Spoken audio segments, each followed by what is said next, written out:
Welcome back to another video. If you watched our last video, you'll see that we had some electrical complications, but let me just fill you in case you didn't watch our last video. For some odd reason, our inverter stopped working, went into the overload phase, and we kind of couldn't figure it out. Usually I can figure out most things.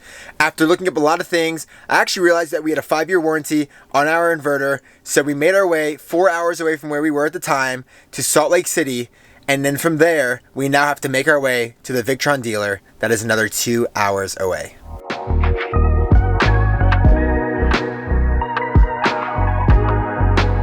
As we were driving down 80 in Wyoming, we kept seeing all these signs that said Little America, exit in a couple miles or whatever. And we didn't really care until we saw a sign that said 75-cent cones. And so we looked it up to see if that was still up to date. And there really are 75-cent cones here. I'm guessing they're probably gonna be super small, but we couldn't resist after seeing a sign like that. So we're outside now, the dogs are gonna go to the bathroom, and then we're gonna see what a 75-cent cone really looks like.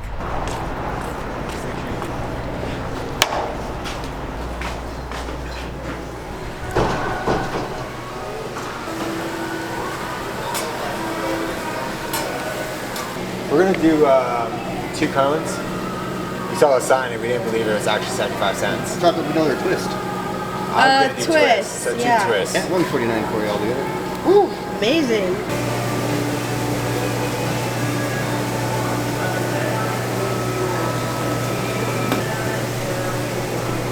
Thank you so much. So it really was 75 cents. You can get vanilla, chocolate, or twist, and of course we're suckers for twists. Worth the stop. Oh yeah, definitely worth it.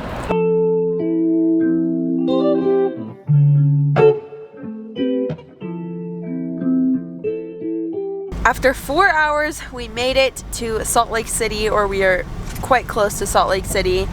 And we are stopping at a Walmart. It said that there is no overnight parking, and we figured we'd try anyways. There's another truck camper here, so I think we'll try it. But what we're gonna do is try the inverter one more time, and if it does not work, we're gonna run inside Walmart and get one of those little styrofoam coolers, because we don't want all of the food that we have to go bad. Even though it's cold outside, but we're probably still gonna run our heater because it is cold outside. So that's the plan. We're definitely both tired and exhausted, but we made it, and it's been snowing like crazy, and it's very beautiful, so can't really complain too much. So I'm gonna give it one more go. I'm inside now. Let me wipe this off. And I'm gonna reconnect the inverter cables to the bus bars, and we'll give it a try. So I'll be back once it's connected. Everything is reconnected, and you power it on, and it goes straight to overload. And then I put it on charger only. It goes green for a second, back to overload. So it wants to work, but it's not working. So I guess we're still screwed. I guess we gotta go get our styrofoam cooler for our food in the fridge. We were thinking about getting one of those stupid styrofoam ones, but that's kind of like not reusable. So we're getting this 50-can tote cooler, $8. So it's actually $3 more. At least you get more than one use with it. So this with some ice should do the trick.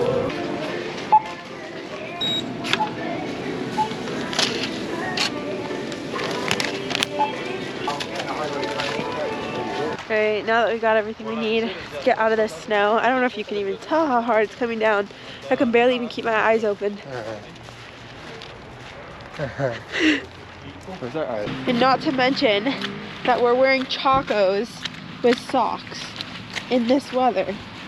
Yeah, we drove 4.5 hours. I wasn't expecting to get out in freaking inches of snow. But it's supposed to be snowing the next 24 hours, so.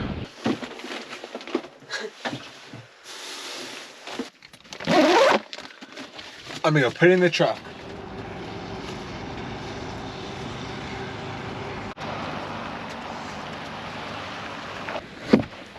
Up, up. Up.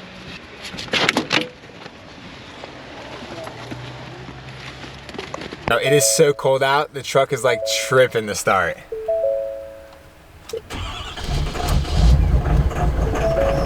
Oh, that does not sound good. No, the injector, the fuel is probably literally gel.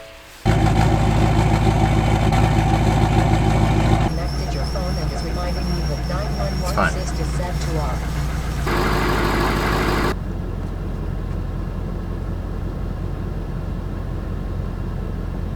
2 hours and 42 minutes. Head east toward North Landmark Drive.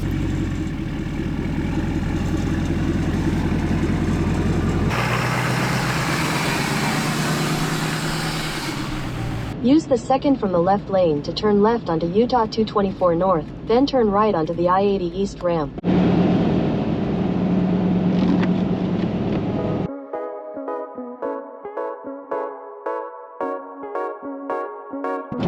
And in case you're wondering, this is what it looks like to get a bunch of salt and junk from the road on your windshield and not have windshield wiper fluid because I'm pretty sure it's frozen. This is what it looks like. It doesn't look that bad, but when the sun hits, you're literally blinded.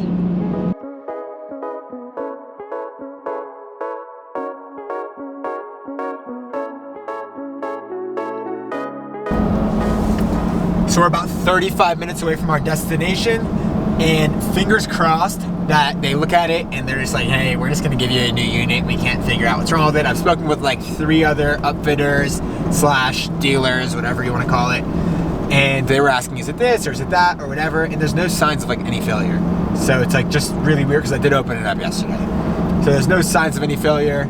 So hopefully they look at it, figure out they can't fix it or whatever, and we're on our way today. So fingers crossed. Still can't see, but I made myself a little slot so I could see. I think this is the right place. Main office. All right, we made it. It's nice and sunny. Let's see what ends up happening. Grayson already went in and talked to them. It's all off. So turn it on. Yeah, if it's Yeah, nothing changes. Yeah. One good thing about moving the inverter is being able to clean under here. That's so gross. It's literally a tomato. Thank goodness that the inverter was covered under warranty. They're not really sure what was wrong with it. He was doing all this testing in here. He brought it inside to test it some more. And he's like, I really can't tell you why it's doing what it's doing. But we have a new unit in here. And so this unit is new to us. Basically what was wrong with it, how they got it was somebody brought it back for repair where the positive and negative connect to our battery bank or to our bus bars. One of the connections wasn't screwing on, so they had to fix that. And then obviously when the person came back, they weren't gonna wait for it to get fixed. But now we have this unit, it's still under warranty. They're gonna write it all up. So Victron is definitely the way to go. We did buy this Bluetooth dongle though, and this is just very temporary. We're actually gonna be moving all of this. But this Bluetooth dongle, what it does is it allows me to control the inverter from my phone via Bluetooth. So now I can literally control our solar charger, our battery monitor, and our inverter, which is really cool. So we're very excited that we drove the 2 hours and 45 minutes, but now we have... Realistically, how long? So 2 hours and 45 minutes from Park City, but I think 6 hours and 45 minutes, give or take. But I also got a lot of good advice about where to put this and how to move it and so on and so forth. So super excited we drove here and super happy that it was recovered under warranty. And now our fridge is working, so we could take everything out of our cooler bag. I'm probably gonna let it cool up first and then we'll put everything back in there where it should be. But for now, we gotta figure out where the heck we're going because we didn't really know if we're going back up or back over or around the corner. We're not really sure. Let's just say our plans got flipped upside down, but we're thankful to have the inverter. That's the most important part. And now we'll figure out our travels. It's almost 5 o'clock, so it's gonna be getting dark soon, but we don't really care. We'll drive in the dark, we'll figure it out, and you know, we'll continue to keep you updated. All right, we've put this down into a bed. Excuse all the mess. This is donating clothes and just dirty clothes and backpacks and stuff that now we need to figure out what to do with because they actually were back here under the table. So we've turned it into a bed, and then under here we're just going to close this off so that nothing can get under here because obviously we don't really know what happened, but the less things that can touch it is probably the better. So we're going to close it up for right now. It kind of looks like a mess, but it also kind of opens up the space a lot. It feels like when you walk in, it feels like more open. But at some point we'll probably put out some tables or do something because right now we just don't have a table. So we're making it work. Now it's time to figure out what our new route's gonna be. Wow, there's a lot of codes. I'm getting control module communication bus A off, can link ECM ABS control module circuit network, unknown, ECM PCM engine off timer P perf, seat back auto glide rearward, switch circuit short to ground, control module input power B circuit open, and then 2 unknowns. Check your fuses because if you got a open wire somewhere, and since you got water on the road, you might shorten it to ground, and the ECM detected as a short in there and kind of. As if this day could not get any worse. Oh, I don't even know what to say. The inverter going out, driving 6 hours, getting here, being on a high from it getting fixed, the truck not working, pretty much being in the middle of nowhere. Luckily Grayson's on the phone with somebody, but I don't know if it's safe to drive. He wants us to check the wires and make sure there's no loose wire. I don't want to drive. I get freaked out when this stuff happens, so I'm so thankful to have Grayson, who does not freak out, and he just goes right into problem solving mode, and I go into like panic. So yeah, I'll continue to update you guys, but this has been just not a fun day. Currently, I mean, I can grab them, but it's just a pain to grab them out of here. There's a tow truck driver on the other line? Depending on how far you're going, it should be covered, yeah. Still stuck. Truck runs terribly. Start it, and all the lights come on, and it's terrible. This is why I preach getting older vehicles, especially for traveling. Easier to work on, easier to maintain. This one I have no idea what's going on. Unplugged ECM, I'll do all this crazy stuff to try to make it work right. Still not working right. I mean, let me just play this video for you guys. You guys can see how crazy it is. The truck was running. No lights were on the dashboard. Then, truck's running. Every light.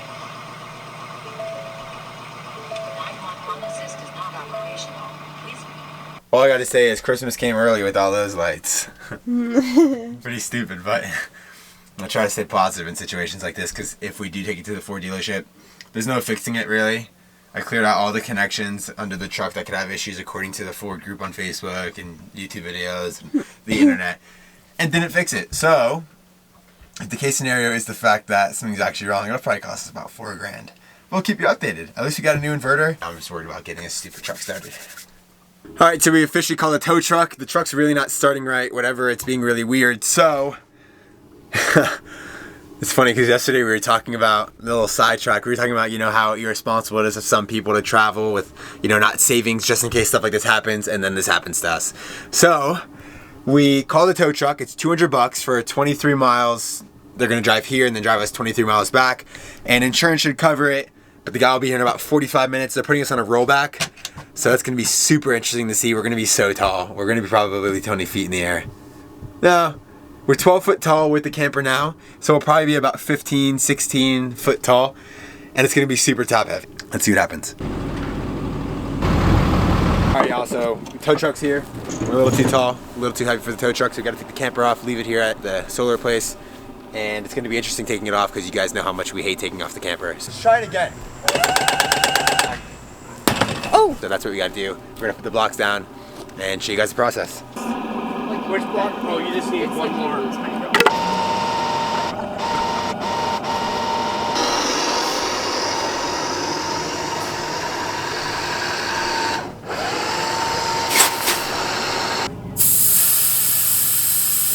Such a hassle.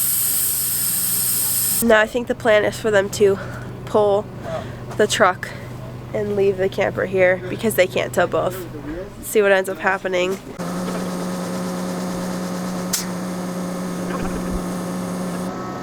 It's so tight on the other side. Oh my gosh. It's doing good here, I think. Alright, let me see something. Yeah, we got about 3 feet.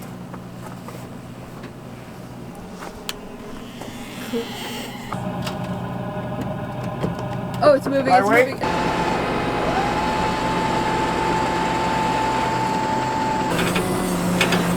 This is pretty cool.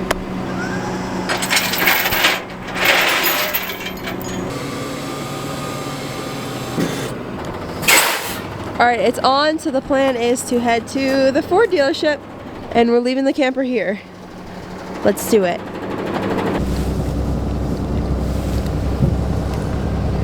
Alrighty, where are they gonna land? So I'll drop you off at the service department.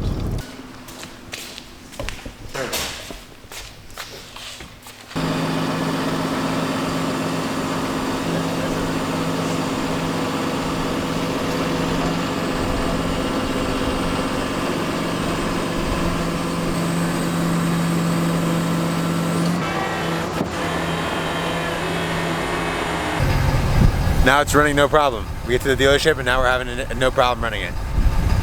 But who knows if it will last. Yeah, so a little bit of an update. We are at a Ford dealership in Price, Utah, which is, I don't know, 25 minutes or 23 miles from where we were stuck.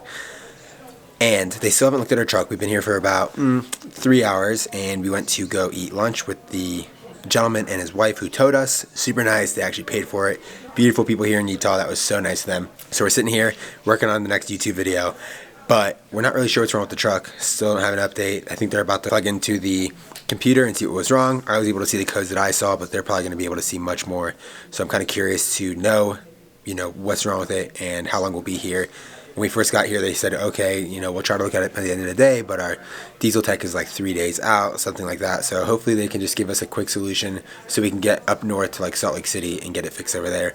But if not, the guy who towed us and his wife are willing to use their flatbed truck to pick up our camper to bring it closer to town or into basically their driveway, so we don't have to be driving 20-25 minutes every day to the dogs and back, And another negative about this dealership is that they have no rental cars. They don't give you a car. They tell you to go down the street and pay for one yourself, whereas most Ford dealerships have a courtesy car. But if you look at the lot here, there isn't much on the lot, so they probably don't have much that people can drive because they need to sell it. Alright, so believe it or not, the Ford tech came up to us and said that since our truck has some modifications done to it, they actually cannot work on the computer or something weird. The computer can't read it. I don't know. Can't really tell you. But it's actually running fine. They cleared the codes. This morning when we dropped the truck off, or a couple hours ago when we dropped it off, I turned the truck on and it ran fine. So, and then I drove it around the block after they told me they couldn't do anything with it, and it ran fine. So I think we're just gonna get back, put the camper on tomorrow morning, and then drive up to Salt Lake City to find maybe a performance diesel shop that can work on it. But currently down here, this Ford dealership can't work on it. I guess they do not have what we need for it to be worked on. So we're gonna get back and kind of, I guess, settle down for the night. Turn it on. No issues. I do have an engine light, but none of that other crazy stuff that was going on before. Man, I miss the sunsets out west. They just hit so different. So different, just from a parking lot. So we were headed back to the camper and we saw this little drive-in place. We were gonna come and just get some ice cream for a little bit of stress reliever. We don't usually eat too many treats or anything, but then we came here and Grayson's like, actually I think I want a burger. So then I was like, okay, well then yeah, I want a burger too. He's like, actually I think I want onion rings. And I was like, okay, yeah, onion rings sounds good. And then we both got a shake, so we definitely ordered way more than we thought we were going to, but it's this cute little drive-in place and I think it will, help us calm down a little bit. We'll get back to the camper and not have to make any food, which will be super nice. I got a strawberry cheesecake shake. It's more like an ice cream. You can't, a shake you can slurp with a straw. This is an ice cream. It's good. But it's really good. It's like a soft serve. Try it.